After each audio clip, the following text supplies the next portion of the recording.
professionals go in and demonstrate a thing called an enrichment program or a taster session, whereby you could actually show what we do. So I think the starting point, and Nick and everybody on this, is that at every stage of the Premier process, perhaps even more so now, guys and girls, is how important that your delivery is, not just the technical delivery, but the stuff we're going to be talking about today, about using your delivery to build and sustain relationships. I've been in the arena of sales and marketing for, oh God, more years than any of you have been alive. And I've worked for organisations like Auto Trader. So back in the day, Auto Trader's main point of difference when it was a paid-for magazine was that they would send photo agents round to people's homes and garages to take pictures of cars. It was a huge point of difference. And if you just think about it, it's very similar to what you do. You actually go in and show, and the philosophy is show, not tell. There are dozens of people out there doing similar stuff to you that will tell people how great they are. The benefit of having, don't know the exact numbers, but I'm guessing in the region of 2,000 activity professionals live and in schools. You're impacting every day on pupils, on teachers and parents, perhaps indirectly on some parents, but we'll cover that in a bit. So my background is about building relationships. This has a sales theme to it, but it's about if you have an effective relationship, then you're in a position to present your products and services. If you don't have that relationship, you're just another salesman. And the days of selling to people are over, and they've been over for quite a long time, both with things like being able to directly purchase on Amazon, so you don't need to go to a shop, all those different things, word of mouth referrals. But that's enough about me. Thank you. Thank you, Glenn. Okay, so first question we proposed to Glenn, we asked him was, what three things should every activity professional ask themselves when building relationships? So whether that's going into a school for the first time, whether that's being in a school that you've been working in now for the past 2 years, and you've seen a couple of new groups of staff come through. So Glenn, over to you really. What were the three things that every activity professional should be asking themselves? I think you have to be self-focused and almost selfish when you get started. Is why am I doing it? Am I doing it because it's part of my life journey, my work journey? Am I doing it because I love the industry? Am I doing it to massively influence, children and create an environment for them to grow and flourish in? And I've got a very vested interest in this, in that apart from some grown-up grandchildren, I've got a 2-year-old grandchild, and watching the stuff that my little Harry wants to do is important to me. But that's why you're doing it. You're doing it because you love it. There may be certain sports or certain activities that are your favourite, but the most important thing to really give you, and Andy can elaborate much more on this as part of your pathway, is what's in it for you. I suggest is job satisfaction. And right now, if we look at the world now, there are lots and lots of jobs out there, but they're not necessarily jobs that you would ever think they're going to give you massive job satisfaction.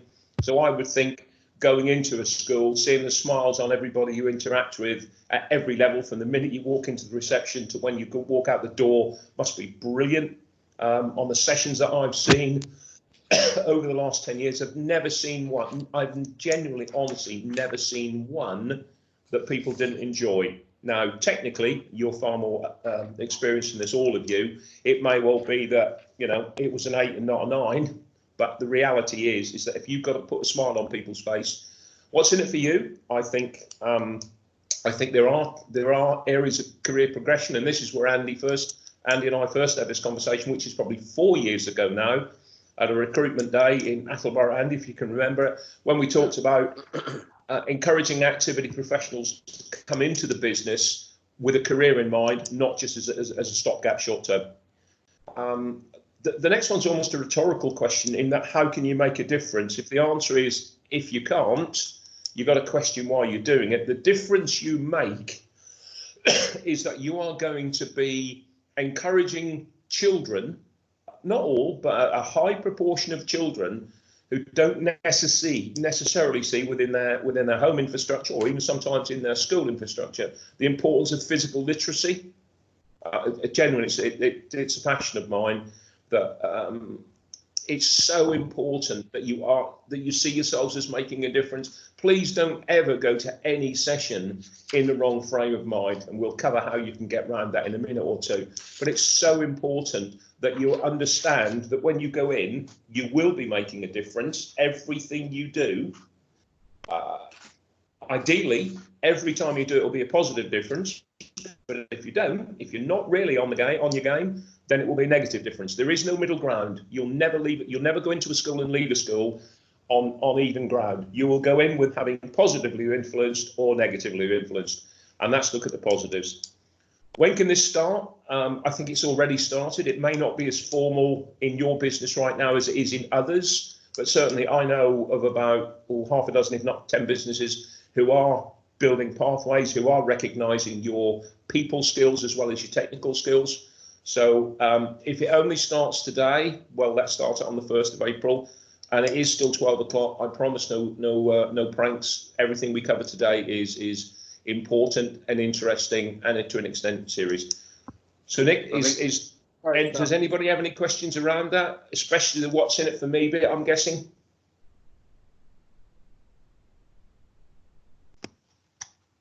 Definitely silence. Or you can chuck it in the chat, or we'll take it as Glenn, you've answered all their questions for them 3 questions. I think just to add to that, Nick, it's a really good point, and Glenn's covered it. Is I always say to coaches, not just activity professionals, every coach that I interact with, whether that's working with adults, whether that's a personal trainer, whether that's a junior team football coach, whether that's a scout lead, whatever you're doing when you're interacting with people, is you should be making a judgment on what will the people say about you immediately after the session, immediately after the activity. And that should be always linking back to your why. The best feeling is when people say, you know what, little Johnny goes home after his after school club, and the first thing out of his mouth to his mum and dad who pick him up is, I really love that session with coach X, Y, and Z, and because of this, and that's your why. And I think there's a model of transactional to consultative, and what I mean by that is that being a coach, being an educator, which you are, and this is about that relationship building, isn't a transactional role. It can be a transactional role if you want it to be, but if we're talking about relationships and doing and impacting on people's lives, which is why you should be doing the job, is that being a coach, being a leader, being an educator isn't a 9-to-5 job where you just turn up, do a job and you go home. No, I'm not saying everybody should be working every hour that God sends and working outside of your time. But if I'm working with my junior football team, which I don't get paid for, it's voluntary, my ambition, my drive, my why is the same as though it is if I'm working with kids in a school. It's the same as if I'm working with you guys as coaches, as an educator, is I want to impact on what you're doing. And that's what I want to do. That's and I'm not getting paid for that. That's just what I'm about. And that's what this role has the power to do. You can be really powerful in your role and what you're doing in terms of impacting people's lives. From a physical literacy perspective, you might change people's opinions, you might make people more active, you might, whatever you're doing, but you've got that power to do that, to actually impact on it. And there's no better feeling when that happens. So don't be transactional is one of my key messages. What's in it for you? You're impacting on somebody's life that could impact them forever. That's powerful stuff. I've got some guys at work in my local area who I used to teach, and they say, I always remember them sessions with you, Andy, and that's so powerful. It's not worth any money, that. So getting a bit deep with you there, but just to have my 2 penny. No, and Andy's spot on, because if you just think for 10 seconds outside of the Premier world, the people that impact with you and will build rapport with you are the people that you remember. Now, that can even be when you're at a supermarket checkout, for example, back in the day when we were allowed to go to supermarkets. the person that actually helps you, passes you a bag, gives you a smile, you remember them. It's like my household, not so much now. We used to have the ASOS delivery driver around most days. That's another conversation for another time. But the reality is you get to know them. No, they haven't done much, but you also remember that the person in the coffee shop who basically says, "What do you want?" and then gets on. So it is so important, and this is why, Andy, you're absolutely spot on earlier, is that these are life skills, these are relationship skills. Yes, they're completely relevant to the industry you're working in and the job that you do, but just think about it. If you give a smile to everybody you meet, you know what? 90% of the time you get a smile back. Brilliant. Okay, thanks, Glenn. Thanks, Andy. We'll move on to the next question then, as that was so thoroughly answered. What can every activity professional do to build effective relationships with their customers then? So we know what's in it for them, why, how they can make a difference. Now, what can they actually do? What are the tangible stuff that they can do, Glenn? So you've given us 2 answers to go into a bit more detail. If that's okay to take them further for us?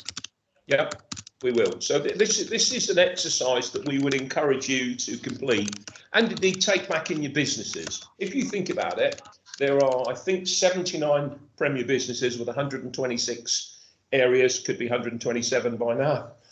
But there are in the region of 2,000 activity professionals.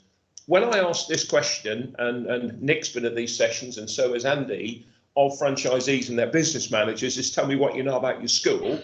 The first question I always ask them is, what's the name of the head teacher?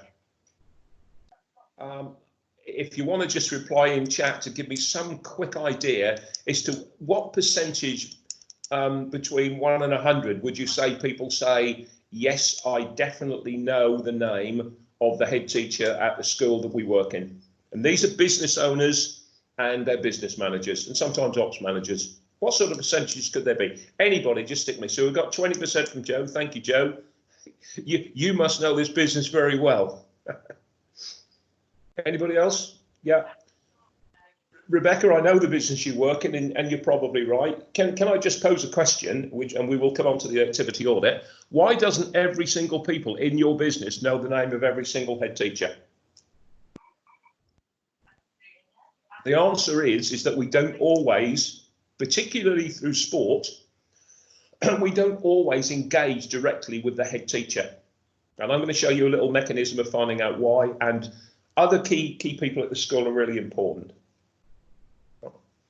So we're going to do the activity out, and then I'm going to share with you a little bit later I'm only really going to today with the time we have, but we're going to make this available further.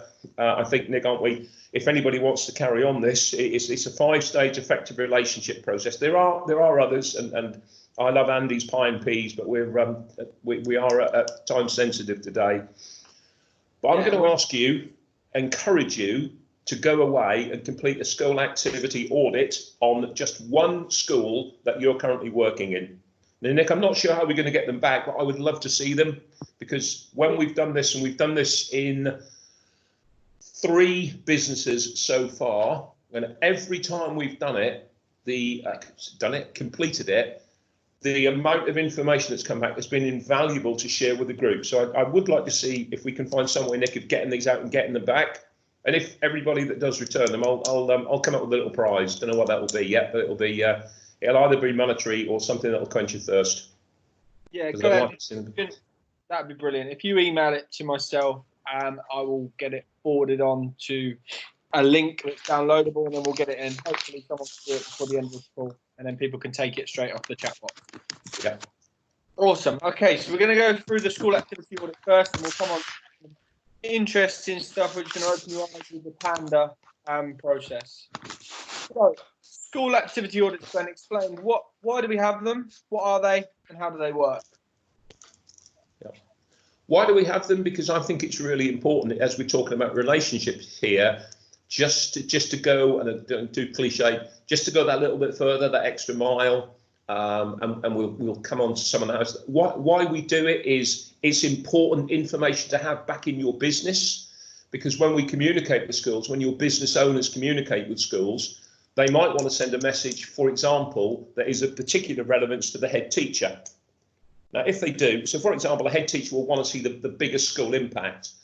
The business manager or bursar might want to see some of the financial benefits, and the subject lead, like the PE coordinator or the dance or drama teacher or the PHSE lead, they want to see how it's going to impact on their children. Now, there's nothing worse in receiving a communication that doesn't identify who you are.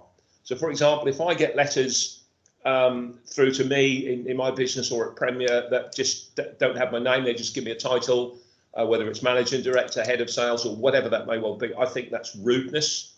I think when you're sending somebody an email, the very least you can do is introduce that email with their name. Now, I think in a school environment, we do need to be quite formal. So that may need to be Dear Mr. Heald or Dear Mrs. Heald, as opposed to the horrendous Dear Head Teacher or Dear PE Coordinator. That's why.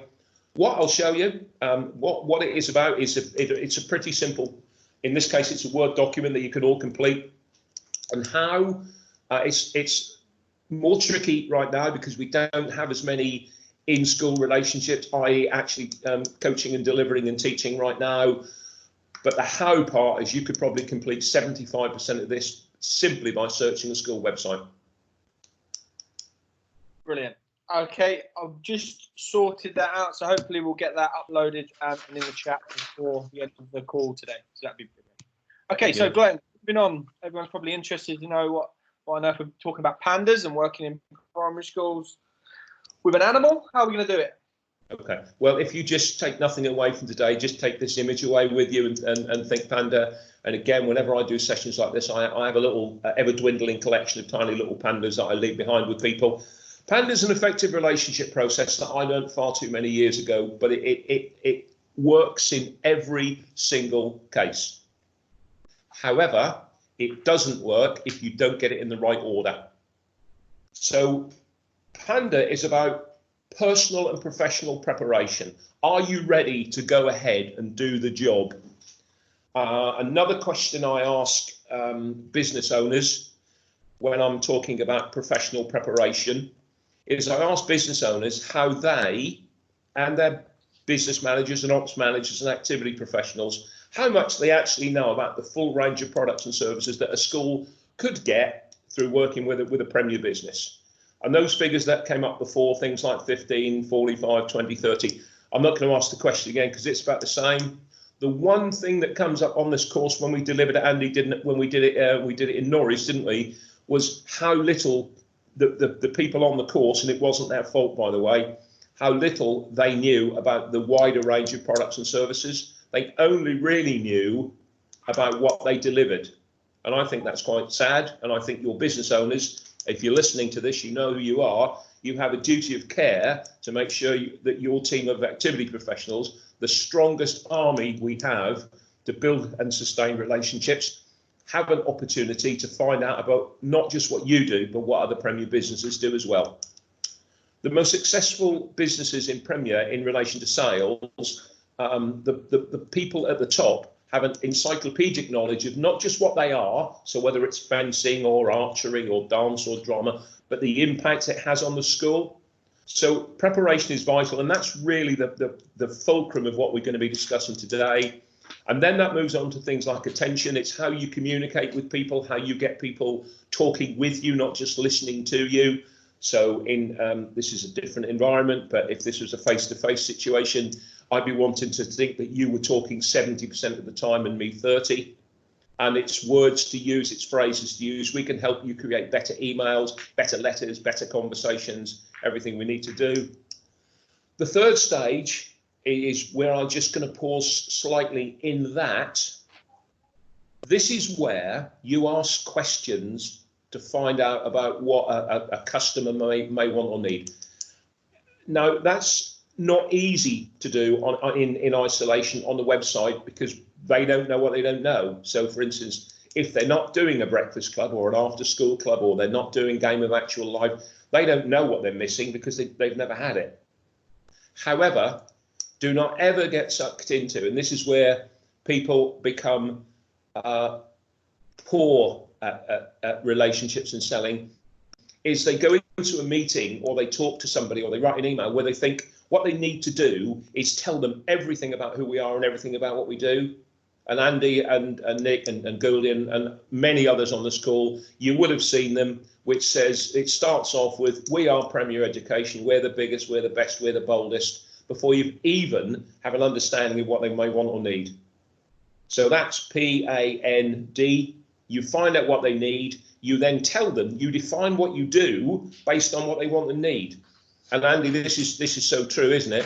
In that this is something outside of Premier, but in life generally, if you can find a perceived or real need and dig one out, you probably got, almost certainly within Premier, you've got a solution for them. You've got a physical literacy solution for them, but only to fit what they want and need. And I'm not going to go too deep into this. Every one of these is a good half an hour session on its own.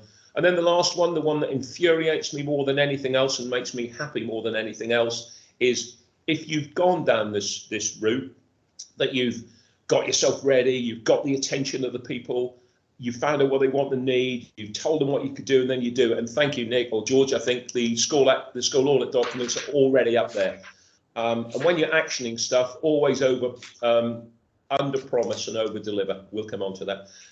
It's absolutely vital you do these things in the right order. So today is all about you becoming personally and professionally prepared. You cannot build relationships, sustainable relationship, okay, without doing that. Leads us So on. is this a question into me? Yeah, so it leads us on nicely to the last one. If you had to select one that people can take away now and to action literally as soon as you walk out off this webinar, what would it be?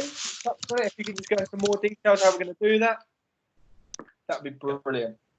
Okay, so via the chat box, just again, 15, 20 seconds, what sort of things do you think that you should be doing before, let's keep it quite simple, before you're actually going into a session, before you get to a school, when you get up in the morning, what should you do to be personally prepared?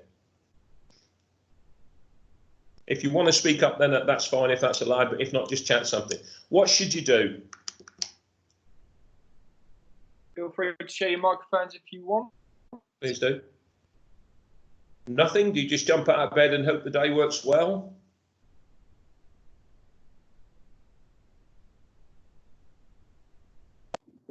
Heather, great idea. Check travel time.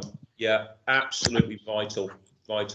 Because different days and different situations will affect travel time. So if you're going to a breakfast club, then yeah, the weather's good, Laura. What kit, all the stuff you need. Yeah, Rebecca, great idea.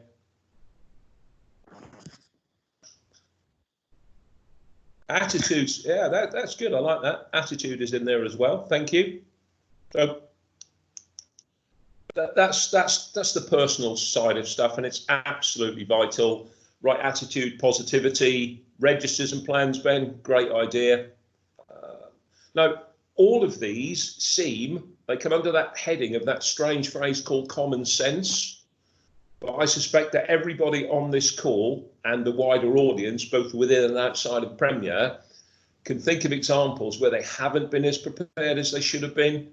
And actually, on reflection, the session or the meeting or whatever it may well be, didn't go quite as well. And again, I am calling out franchisees here. Far too many franchisees attend meetings at schools, either with existing schools or new schools, on a wing and a prayer, and just think that their wonderful, smiling, charming personality is going to get them through. Yeah, which classes, Heather? Child assessments, Harry, brilliant, all good stuff. Yeah.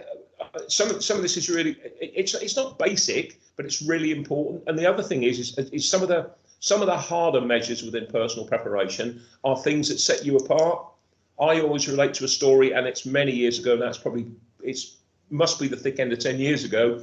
I was pushing my mum around Tesco's to do some shopping one afternoon, and there were a group of franchisees. This is Tesco's on the outskirts of Norwich, so it's a Norwich-based franchise, and Danny Boswell was there with some of his team. Don't know whether they'd been to a meeting, but my mum said she had absolutely no understanding of who Premier were in my life. And she said, "Oh, don't they look smart?" Really simple. Is your kit as clean and ironed as it should be? Have you given your hair that extra little brush? If you're a a gentleman of persuasion, are you going for designer stubble, or is it because you couldn't be bothered to have a shave last night or first thing this morning? Little things like that. We'll come on to that. Does anybody got any questions, or Nick, do you want me to cover any more about personal? Because we're gonna do a little little exercise in a minute, aren't we? No, that's fine if you're happy with that. So I can see some more comments coming in. Yeah. I think David Gould was there. He did say in the chat box that he was the one who looked smart. So yeah, he was probably paying for everything because he's such a generous guy. And little things. Your impressions are great. So, Nick, you okay to go forward on to professional? Yeah. Yeah, we'll take it do you want words of wisdom? No, we'll go back to that at the end, Glenn. We'll finish. Okay. That's fine. Give me about 2 hours and I'll think of some. In terms of professional preparation, and again, if you could just use the chat box or chip in if you want. I've mentioned that product knowledge is absolutely vital, absolutely 100% vital. Because if you haven't got it, you're going to come across as a bullshiner. Never be afraid of saying, actually, I don't know the answer to that. I will find that out. That's a really expert and professional reply to a question. But not knowing what you could do and should do and how you do it and the impact it has, lesson plans, sports portal, golden mile, all these different things professionally are things that a school could embrace and a school could get involved in. We did an exercise, the first series of regional roadshows that began last October. And again, we like to put franchisees under the spotlight.